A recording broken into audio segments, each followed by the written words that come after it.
A Jennifer, então, a dúvida dela é como saber se é batizada com o Espírito Santo, se tem que falar em línguas. E o Fernando, ele, então, complementa, né? O que são línguas estranhas? Muito bem, essa pergunta, Natsan, ela é muito comum, e especialmente depois do surgimento do movimento pentecostal. Antes disso, a compreensão da cristandade, do evangelicalismo, era que o batismo com o Espírito Santo é uma experiência que ocorre na conversão. E que as línguas, elas ficaram restritas ao primeiro século durante o período apostólico e que não estariam mais disponíveis como dom espiritual nos dias de hoje. O movimento pentecostal veio afirmando que o batismo com o Espírito Santo é uma experiência para os cristãos de todas as épocas e que as línguas são a evidência desse batismo e que é desejável que todos os cristãos busquem esse batismo e a comprovação através das línguas. Bom, a resposta que nós damos para isso, e nós entendemos que é a resposta bíblica correta, primeiro com relação ao batismo com o Espírito Santo. De fato, quando você lê a Bíblia, você fica com a impressão de que o batismo com o Espírito Santo, em alguns casos, ocorreu depois da conversão. Por exemplo, no dia de Pentecostes, os discípulos, creio, eram já salvos, eram convertidos, mas o Espírito Santo veio sobre eles no dia de Pentecostes e eles falaram em línguas. E Jesus disse que aquilo era o batismo com o Espírito Santo. Depois nós temos a experiência que aconteceu na casa de Cornélio, em Atos capítulo 10. O apóstolo Pedro foi lá. Enquanto ele pregava, o Espírito desceu sobre eles e eles falaram em línguas e Pedro mais tarde se referiu àquela experiência como sendo a mesma que aconteceu com eles no início. Sim. É claro, é uma referência a Pentecostes. E depois Paulo está pregando na cidade de Éfeso, encontra 12 discípulos de João Batista que não sabiam ainda da vinda do Espírito Santo, impõe as mãos sobre eles, o Espírito vem, eles falam em línguas e assim por diante. As pessoas pegam estes relatos e querem dizer que eles são o paradigma, o modelo da experiência de todo cristão. Ou seja, primeiro a pessoa se converte e depois ela tem uma experiência, que é chamada de batismo com o Espírito Santo, em que o Espírito Santo vem com poder sobre ela, e a prova disso são as línguas que são faladas. A grande dificuldade em aceitar essa interpretação, Natsan, é que o livro de Atos, onde esses eventos são relatados, é um livro histórico. Ele narra a transição do Antigo Testamento para o Novo, da Antiga Aliança para a Nova, a internacionalização do Evangelho e, portanto, precisamos ter cuidado antes de pegar a estrutura do livro de Atos e as experiências narradas ali como se elas fossem o padrão de Deus para a igreja de todas as épocas. O livro de Atos retrata um período particular, especial, período de transição em que os apóstolos estavam vivos,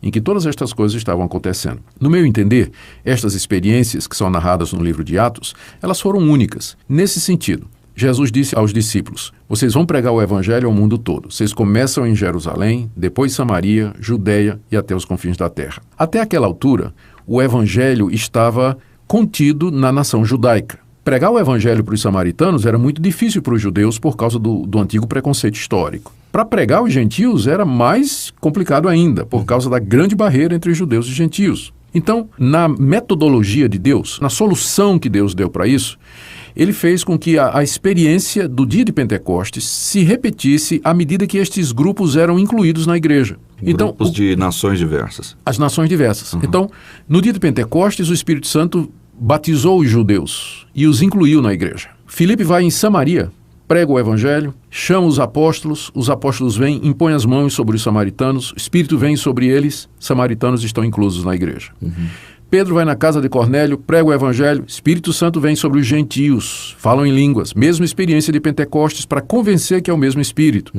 Os gentios são incluídos na igreja. Paulo vai em Éfeso, prega o evangelho aos discípulos de João Batista, uma espécie de representantes dos crentes do Antigo Testamento sob a liderança de João Batista. São também incorporados na igreja. Então, uma vez que todos esses grupos foram incluídos na igreja, então não há mais necessidade destas experiências, porque elas têm esse objetivo específico de marcar a inclusão dos samaritanos, dos gentios e do povo do Antigo Testamento na Igreja de Cristo, essa entidade que surge com a morte e a ressurreição de Jesus Cristo. O batismo com o Espírito Santo, então, depois desse período, ele já é visto como alguma coisa que acontece na conversão. Por exemplo, lá na primeira carta aos Coríntios, capítulo 12, versos 12 e 13, o apóstolo Paulo diz aos coríntios que já eram crentes: todos nós fomos batizados com o mesmo Espírito e a nós foi dado a beber do mesmo Espírito.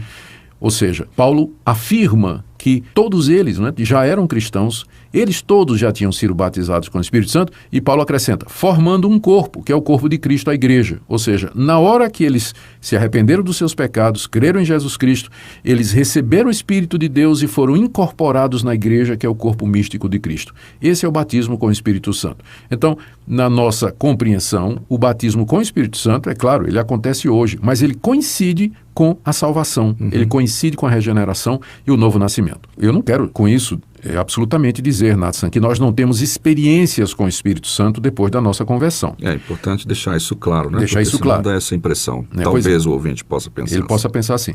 Mas eu creio que uma pessoa que já é convertida, ela já foi batizada com o Espírito Santo na conversão, mas ela pode ter muitos enchimentos do Espírito Santo. Ela pode ser cheia do Espírito Santo. Ela pode ter experiências profundas com o Espírito Santo.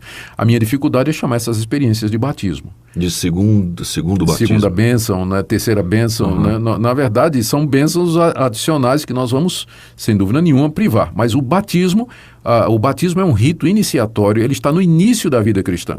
Portanto, o batismo com o Espírito Santo acontece agora, quando a pessoa se converte e aceita Jesus como Salvador. Agora vem a questão das línguas, porque em todos aqueles casos ali, que aconteceram no livro de Atos, a descida do Espírito Santo foi atestada pelo falar em línguas. E eu explico, isso era necessário para que os judeus que estavam presentes em cada um desses acontecimentos vissem com clareza que a experiência que estava acontecendo com aqueles outros grupos, samaritanos, gentios e discípulos de João Batista, era igual à experiência que eles tiveram lá no dia de Pentecostes. Ou seja, o mesmo Deus que os recebeu na igreja e lhes deu o Espírito Santo no dia de Pentecostes era o mesmo Deus que estava fazendo isso com os samaritanos, com os gentios e com os crentes do Antigo Testamento. Então, as línguas tinham como objetivo provar e demonstrar a chegada do batismo com o Espírito Santo sobre aqueles grupos étnicos. Vencida essa fase, o que nós encontramos no Novo Testamento é que o dom de línguas é referido como um dom e que nem todos têm. Veja lá em 1 Coríntios capítulo 12. O apóstolo Paulo, no verso 12, ele afirma que, verso 12 e 13, que todos nós fomos batizados com o Espírito Santo. Todos fomos batizados com o Espírito Santo. Alguns versículos mais adiante ele pergunta, falam todos em línguas? E a resposta é não, não falam todos em línguas.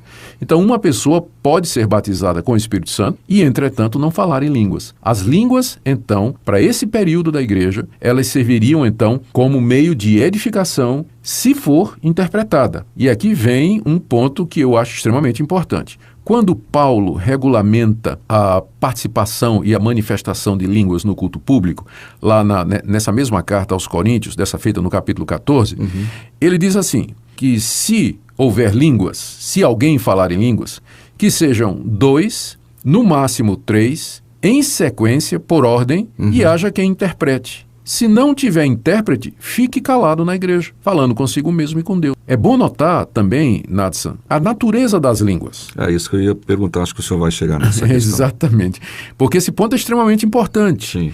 Há uma análise que nós fazemos, se nós fizermos uma análise da ocorrência do dom de línguas no Novo Testamento, começando no livro de Atos e passando pela primeira carta aos Coríntios, que é onde nós temos essas referências somente, nós vamos perceber que a melhor explicação para a natureza das línguas é que elas eram idiomas humanos falados no poder do Espírito Santo. Ou seja, a pessoa sobre quem o Espírito Santo vinha, ou quem que tinha um dom de línguas, de repente se via capacitado a louvar a Deus, exaltar a Deus num idioma que ele nunca aprendeu. E quando cessava a ação do Espírito Santo, essa pessoa também não era mais capaz de falar.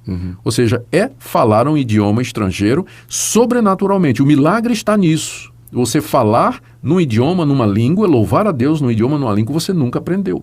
De repente, vamos imaginar, se acontecesse com você, louvar a Deus em alemão, em russo, em tcheco, em galego, japonês, não é? E quando parasse a ação do Espírito Santo, você não seria capaz de fazer. Então, essa é a natureza das línguas. Portanto, nós temos dificuldade em aceitar como sendo da parte de Deus a famosa glossolalia, né? Que as pessoas ficam dizendo coisas que não têm o menor sentido, não se constitui nenhum tipo de idioma. Ah, mas é língua de anjos. Não tem nada na Bíblia que diga que essas línguas são línguas angelicais. A única passagem que nós temos, Nathan, é 1 Coríntios capítulo 13, verso 1, onde Paulo diz, ainda que eu falasse a língua dos homens e dos anjos, se não tivesse amor, Nada seria. Ele não está dizendo que é possível alguém falar em todas as línguas dos homens e dos anjos. O que ele está dizendo é, ainda que fosse possível, ainda assim o amor seria maior. Então não é base para dizer que as línguas são angelicais. Outro versículo que usa lá em 1 Coríntios 14, quando diz que quem fala em línguas não fala a homens e sim a Deus. Sim a Deus. Como é que poderia... Mas o verso continua dizendo, porque ele fala de mistérios, né? E só Deus o entende. A explicação é muito simples. A pessoa está falando num idioma que a sua congregação não entende, mas Deus, que é poliglota, né?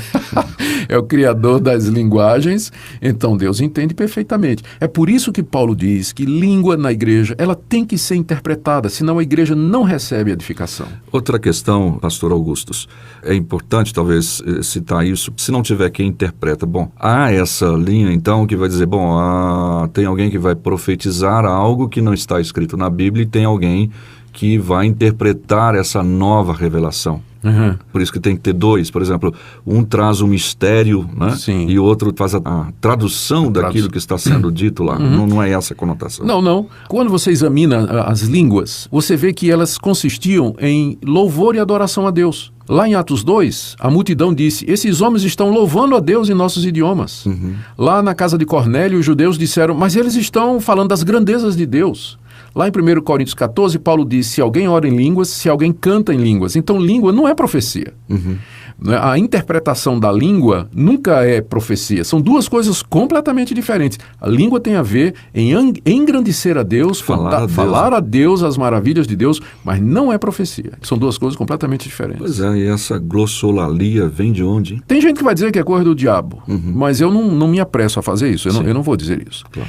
Mas o que acontece é que tem irmãos sinceros, irmãos que temem a Deus, que querem agradar a Deus, que veem esse dom na Bíblia e eles gostariam muito de ter. Uhum. E aí acabam se influenciando, se sugestionando psicologicamente e tem pastor que até ensina os fiéis como falar em línguas, né?